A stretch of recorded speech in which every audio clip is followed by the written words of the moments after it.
You may have noticed that for weeks and weeks and weeks, ever since I've had this laptop, my screen has been square. Mm. And I discovered in the aspect ratio, I can change the aspect ratio of my camera, and it's now widescreen. Woo! It's only taken you 10 months to find that. Probably longer. I think I've had this laptop nearly 2 years. This is Sheer Isolation. It's presented by Kieran Moore in Trowbridge and Jon Ponting in Cricklade. Hello, one and all. You are tuned in to Sheer Isolation. Thank you for joining us. I'm just going to share the screen so you can see Kieran's fantastic flamingo mug. It's a little bit, isn't it? You're bringing to mind the brother and sister act from Gogglebox, who always have incredible coffee mugs. Yes. I've got very boring mugs. I don't have any intrinsically shaped mugs to drink because they're inconvenient. John, I've got a mug that's shaped like a boob, and you drink out of the nipple. Of course you do. I mean, you're that classy. It does not surprise me in the slightest. I am embarrassed to admit that, but I do have one of those. It's from Germany. It's a German mug. Anyway, we've kind of gone off track already. So again, let's get back. The idea behind the show is that we promote local music, not talk about our mugs and biscuit routines. That's good for the intro, though, isn't it, John? Good for the intro. Yes, definitely. So coming up today, we've got a couple of tracks as always. We're playing a tune from Jonah Hitchens and a tune from the Homegrown Collective. A couple of more mellowy, folky, hippie, traditional, acoustic vibes going for the next half hour. Today's guest is Margaret Bryant from the Devizes Festival, who I believe you've known for quite a while, Kieran. Yeah, I don't remember exactly at what point in time that I met her, but I was introduced to her. But I've known her for a good nearly 17 years now, 16 years, 15 years. And she's just a brilliant human being. Well, that is most of your life. I'm 37, John. You could have kept that quiet. That was supposed to be a compliment. Sorry. Shocking behaviour. Okay, then. Well, let's get straight in with a tune. My turn to pick one. You picked it this week. I have picked one from a few years ago. This isn't a brand new track. It's by a Bristol outfit called the Homegrown Collective. I'm not sure how many of them there are, but there's quite a few of them. And I found them, I discovered them at Hamilton House down in Stokes Croft in Bristol. I've not really kept up with the story of Hamilton House. So if people who aren't aware, it's kind of an old 60s, 70s style office building that has been converted. So on the ground floor, there's a venue, kind of a community hub, kind of a cafe and bar.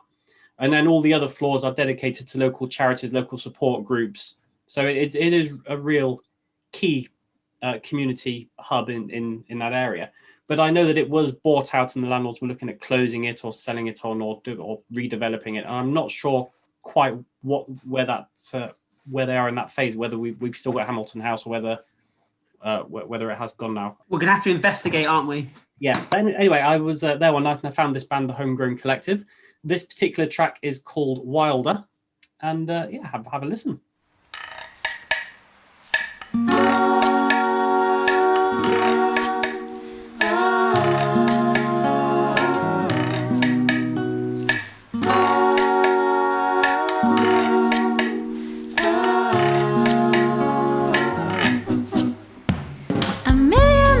Circles and a moth to the flame.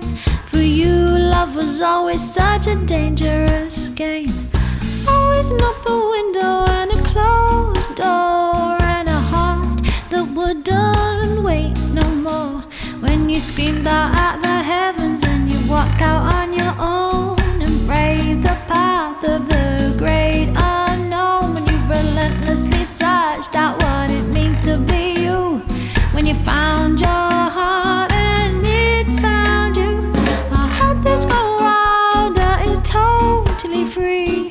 Free enough to give in its entirety. A heart that's grown wilder is totally free. Free enough to give in its entirety.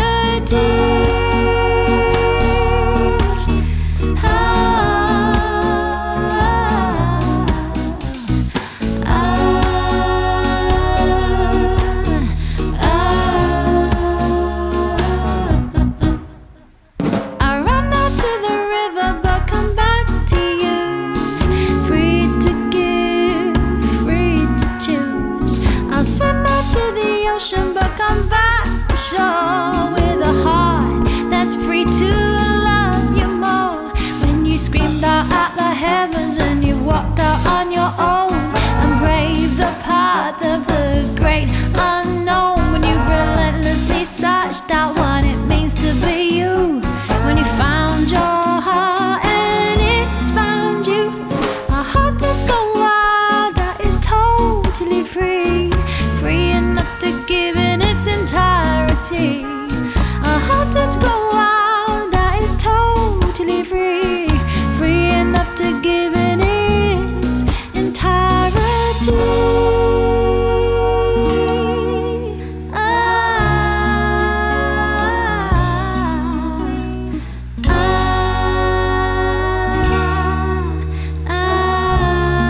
the Homegrown Collective on YouTube, you get a version of them playing Jump in the subway, and it's great. There you go. Yeah, we had them play at the last year of Tree Fest, and they are a really nice bunch. So that after having the gentleman from the Forestry Commission to come on talk about the festival and Tree Fest, looking at that band, I can totally see they fit the aesthetic, the principles, the identity. Excellent booking, John, and I wasn't even there. Oh, why? Thank you, Kieran. Do you have any product placement this week, Kieran? Remember a few weeks back, I told you I went into the pound shop and I bought a pound CD. What you can also do, if you want old albums that are no longer pressed, you can go onto Discogs and go onto the marketplace, and you'll often find people selling CDs for £1 or 50p or whatever. And I bought Rocket from the Crypt, Scream Dracula Scream. Just not product placement, it's not new, but Discogs is a good tip for old records. I saw them at, you remember the really muddy Glastonbury? There's a lot of muddy Glastonburys. Must have been what? Yes. Did you see them? Did you see them there? Did you? Yeah. I'm pretty sure. I don't know. Don't quote me. But I think that was 1998. Oh, I did go in '98. There. Oh, you've got a memory. The reason I remember it is because they specifically played the track On a Rope on TV, and the mosh pit parted, and there was a slip and slide down the middle during that song. There you go. First Glastonbury, and it was a muddy one. It was a muddy one. My first and only Glastonbury was 1999. Time for our interview. Yes. Week, as we mentioned in the intro there, Margaret Bryant from the Devizes Festival. Now, you're kind of part of the Devizes Festival, you were yourself, weren't you, Kieran? I was for a long time. I ended up leaving Devizes Festival after about 10 or 11 years. I changed jobs, and I changed where I was careers, where I was living, etc. And it just got too much. And I decided that it had to go. Not because I didn't like it, but because I couldn't commit to it. And there's no point doing something unless you can do it well. So I loved them. I loved every minute of it. It was great. So we shouldn't use that mentality for this podcast, mate. Seriously. Yeah, there you go. You can do it well, right. Don't do it. So yeah, let's hear what Margaret has to say. The festival was actually started about 40 years ago by somebody called Leslie Taylor, who sadly passed away a couple of years ago. But he started it. And when it started, there were 3 or 4 events, and it was classical. And then it grew and grew and grew. And I managed to pick up the whole bunch of programs dating right back to when the festival first started. And it was fascinating to see how it grew and how different people's influence comes through the festival. So, for instance, another person who sadly passed away, Tony Goldsmith, of course, he brought his flavour of folk and blues to the festival. Ian Hopkins brought his interests to the festival, and I think that's what we all do. So the festival grew and grew and grew, and then it started to become a bit more professional, I suppose you'd say, about 15 years ago, when the programme was a bit more organised, and it was kept to a specific couple of weeks during June, whereas way back in the day they'd spread it over 4 weeks maybe, just whenever artists were available. So the idea now, our banner headline, is that we want to appeal to everybody. So, we do children's things, we do things, classical music, we do popular music, jazz, we do speakers, we do historians. So we have a wide range of things that people are interested in. And every year we have people saying, oh, there are too many things to choose from, and I don't know what to spend my money on, because, it is such a good value, just a good selection of things over 2 weeks, and people could be out every single night of the week, really. It's not a conventional festival like you buy one ticket and you're there for 2 days. It's a series of bespoke events in multiple different venues, or really you sort of using every aspect of the town possible. How many events do you approximately do a year? Do you know? Well, we do about 24, over 2 weeks, we do about 24 paid events. So some are at lunchtime, some in the evening, but also, and you're very familiar with this because it was your big thing, but we have the Fringe. And the Fringe, of course, that is free. And sometimes people make a donation, something like that. But a few years ago, we had to make the decision to try and keep the Fringe contained to the weekend, to Sundays, because the festival tends to run Monday to Saturday.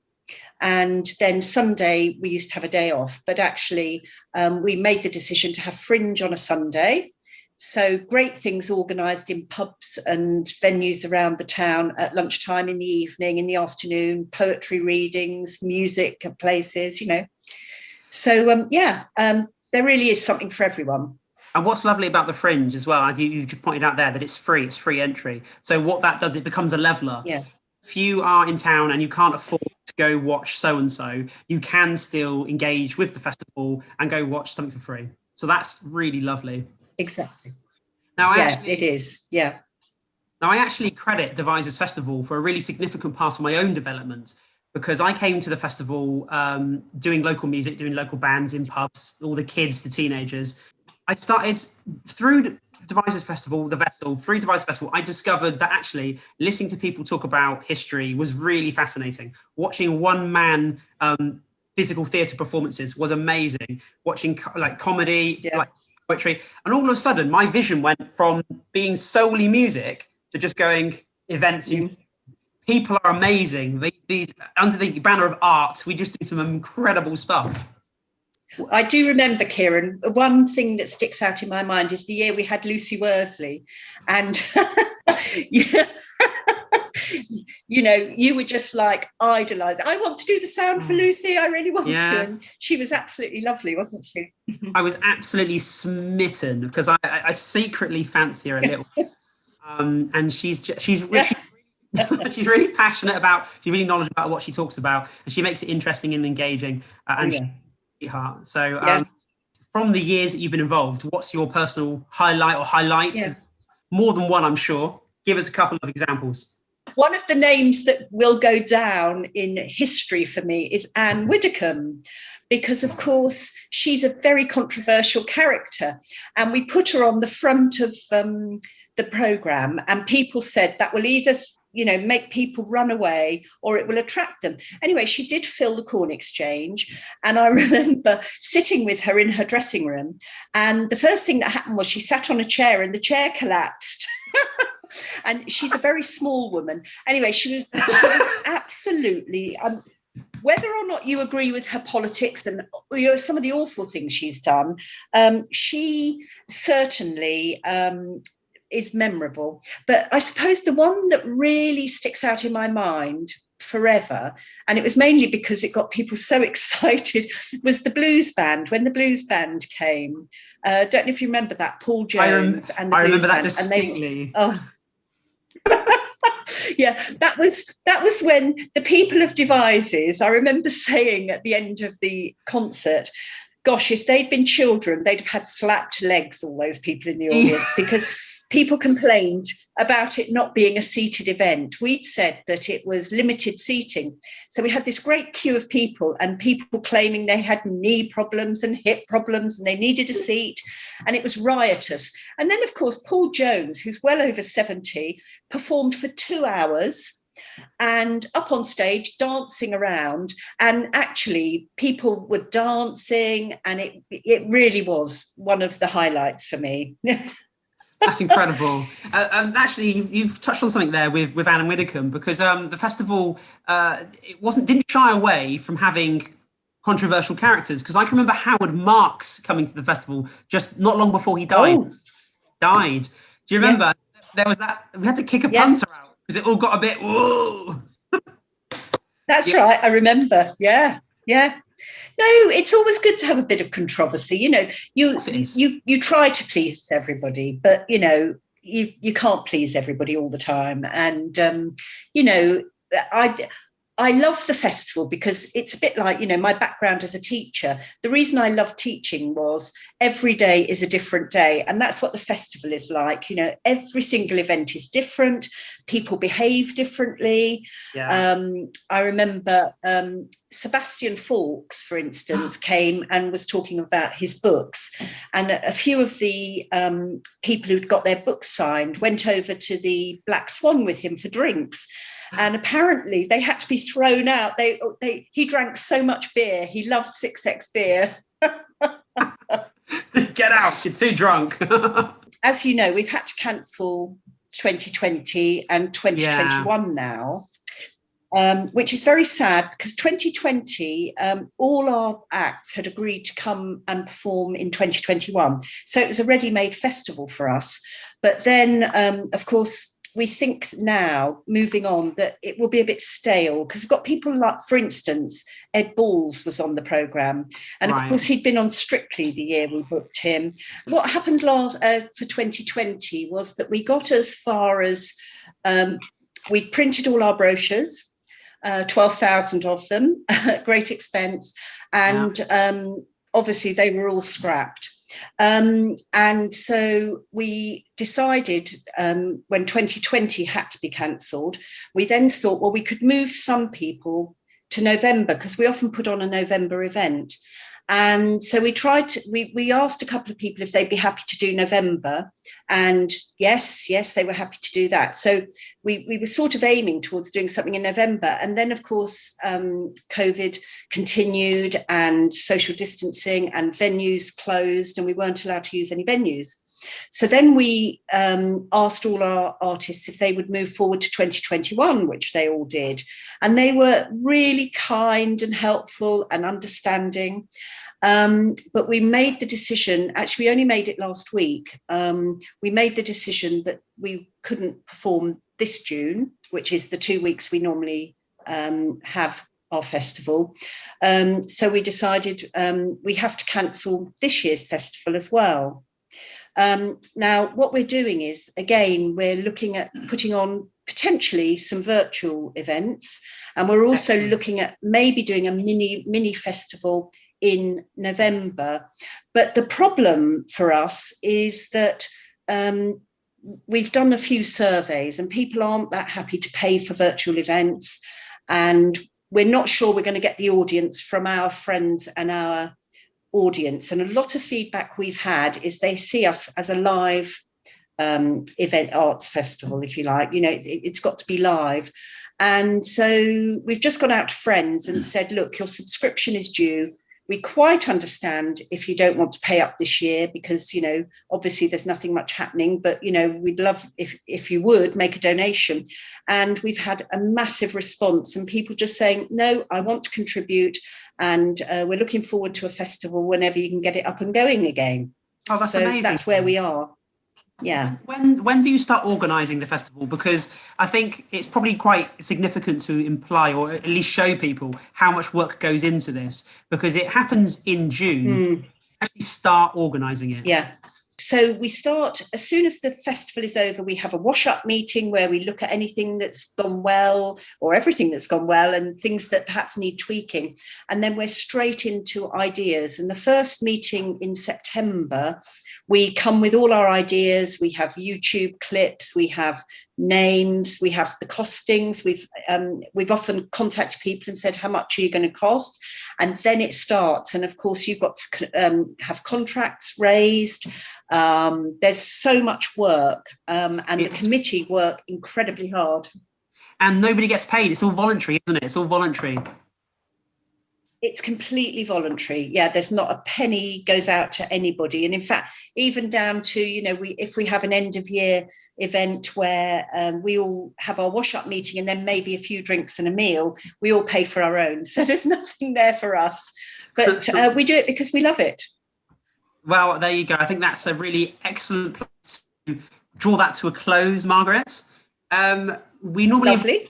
To pick a song, and you've picked us a song. Tell us about the song and why you've picked this particular one. I mean, I have lots of stories about acts, but there was a particular act, Jonah Hitchens and the super band, who came, and they played down in the Merchant Suite downstairs, which is a smaller venue, about 100 people fit in there. And they were amazing. I mean, they were seriously amazing. They're like a big band, you know. And anyway, so they played their hearts out. And at the end of the evening, at the time, we didn't always pay people on the night. We used to do a backs payment or a check or whatever. And they said, is there any chance we could have cash, because we haven't got any money to put petrol in the car? So we all scrabbled around to get the money together to pay them. And I've kept in touch with Jonah, and I'd love to have him back. But anyway, this is his song called A Little Dedication. And I just wanted to remember him, really, because he's been fantastic. Looking at you, there's the best little thing in the world that I can do.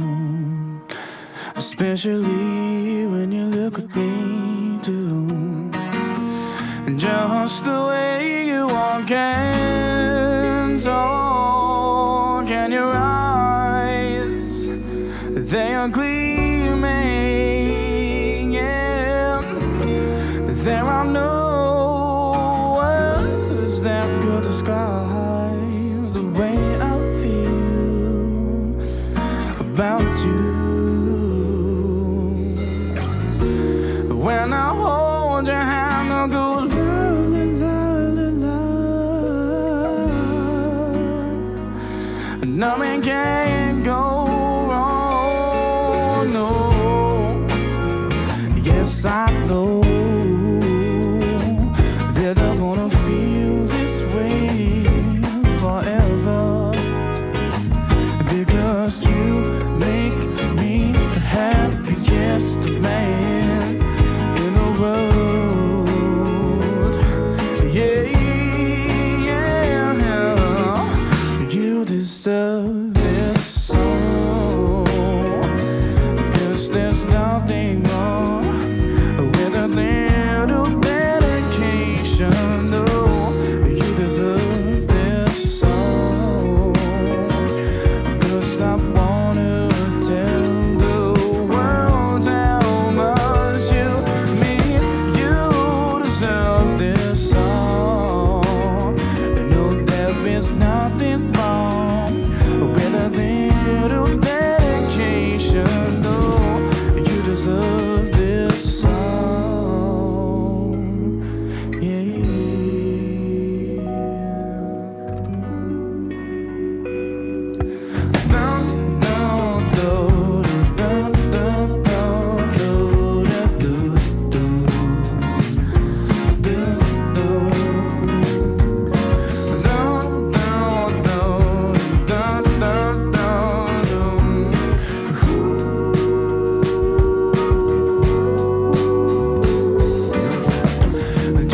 Justify the way that I try to describe you, because some beautiful girl deserves beautiful words. And I know that this is real, 'cause I'm feeling things I never thought that I would feel. And I'll never let you go, 'cause even an hour without you,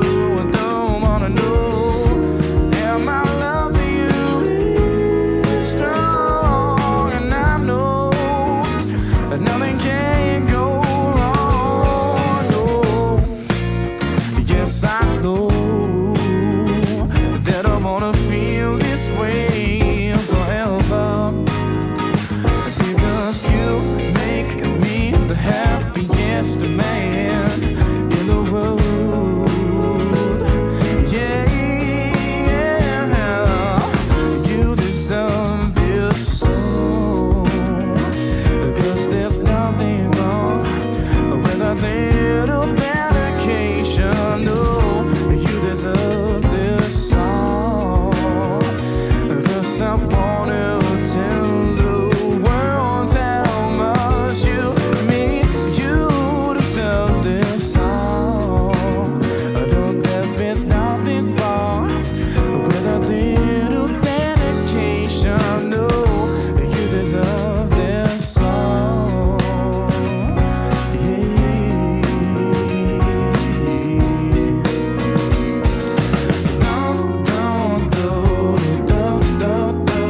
have just played you a track called A Little Dedication. It was recorded in 2017 by Jonah Hitchens and his band. It's a lovely track. I was looking up Jonah. I think he's from Exeter originally, and I think he's in London at the moment. He did study at Southwest Music School. Very cool. Well, good lad, good chap. Right, time for a little bit of news. I don't have any specific news yet, specifically, but I did have a really lovely experience today. So, as we've talked about in previous episodes, that I'm looking to program some music into Trowbridge Town Hall. We're hopefully going to do something in May. Prior to that, what we're hoping to do is to do some live recordings of bands that we can then share across socials. And Wiltshire Rural Music, who Gavin came on a few weeks ago, we've done their 6. They're in the can and they're due to be released. And then under the auspices of The Pump, I'm looking to record a few more myself. And I've somewhat aimed that at specifically the more traditional, folkier end of the spectrum. But what that enables me to also do is engage different demographics. What we've done with the Pump ones is that today I met a chap called Aidan, but he's a local Turkish chap. He owns a local veg shop. And sometimes he sits outside the veg shop and he plays his Zaz. It's called a Zaz or Saz. It's like a little 3-string guitar. Absolutely fantastic. If you hear anybody playing them, it immediately sounds Middle Eastern Turkish. It's that real strong identity. And I met him today and I said, look, I'd like to record you. And I got the impression he wasn't quite understanding what it was I was trying to portray to him. So when he turned up at Town Hall to see the venue, to see the space, he brought an interpreter with him because he doesn't actually speak or really understand English. He sent me this message and I'll read it to you. He says, Kieran, thank you so much. It made me very happy to meet you. I'm waiting on news from you. I thought that was lovely. He was very happy to meet me. I just thought that was really nice for him to send that message. That's something for later in the year then, hopefully. Hopefully, yeah.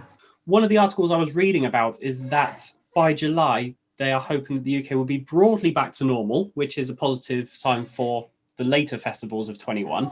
And 2000 Trees. I knew you were going to specifically pick that. You've got some kind of sponsorship with them.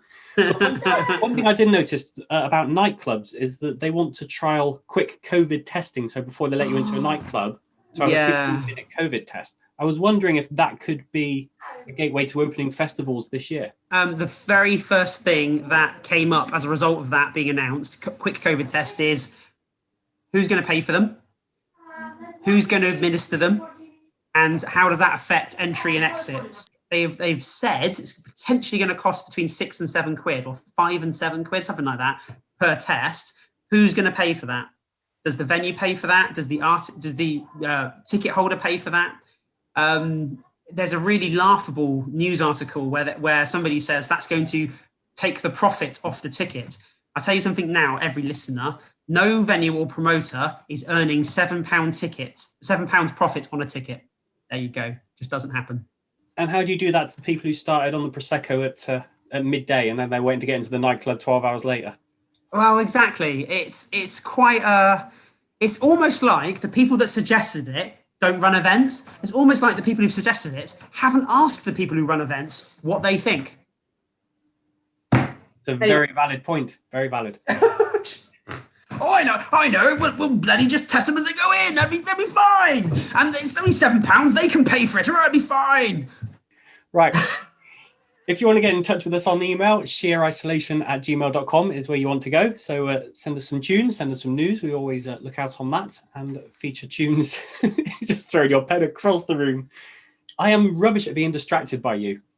I do like to distract you, don't I? But never mind. It's entertaining. Right, we will leave it at that then, Kieran, because we are out of time. So thanks for listening, everybody. I hope we've entertained you for half hour. We will be back same place next week. Love you, John. Until next time. Doodles, my friends. Take care, buddy. Bye.